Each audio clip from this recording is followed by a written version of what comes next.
I'm Jackie Newgent. I'm a registered dietitian and a chef, and I'm author of the All-Natural Diabetes Cookbook. I've teamed up with wonderful pistachios to share with you healthy snacking tips that are ideal for American Diabetes Month, as well as throughout the entire holiday season, all the way through New Year's. One thing that I love to bring to parties is wonderful pistachios, and there's a couple key reasons why, and that is that they provide that triple whammy of healthy fats and plant protein and fiber to keep you satisfied. And I also love them because as you enjoy the pistachios, the visual cue of the empty shells coupled with the time it takes to crack them open can help you mindfully manage your portion. So it's always good to have something like that on hand for a party. So you can take those pistachios and you can turn that into a party app. So you can stuff a pistachio into a pepperdew pepper along with some aged Gouda.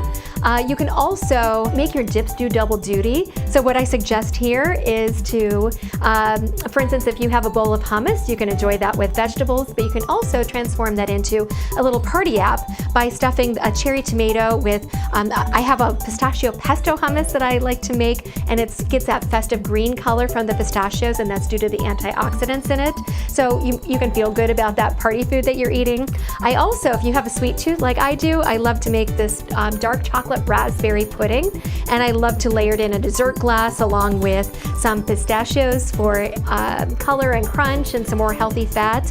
And something else that's really interesting about this pudding is that it's based on avocado, and I've sweetened it with no sugar added raspberry jam. So there's no reason why you can't enjoy it and feel good about eating it. You should always be eating your fruits and vegetables, and one of the ways that you can eat those fruits and vegetables is if you see those fruits and vegetables. If you see them, you're going to be more likely to eat them. So having a bowl of wonderful Halo's mandarins on hand is great. Having a platter, a festive platter even, of non-starchy vegetables I love to take to parties with me. It's always a hit, and always have that in the fridge as well, so you can just kind of grab some vegetables anytime you need them. And I like to recommend follow the American Diabetes Association recommendation, and that is to fill half of your plate with non-starchy veggies. So if you have those vegetables on hand, you're going to be more likely to help meet that guideline of filling half of your plate with vegetables. What I suggest doing is making sure whatever you take to the party that it fits into your eating plan and you also enjoy it. That is key. If you don't enjoy it, you're not going to want to eat it. For more information, you can go to my website at jackienugent.com or my Instagram page at Jackie Nugent, or you can also find this pudding recipe in the All-Natural Diabetes Cookbook.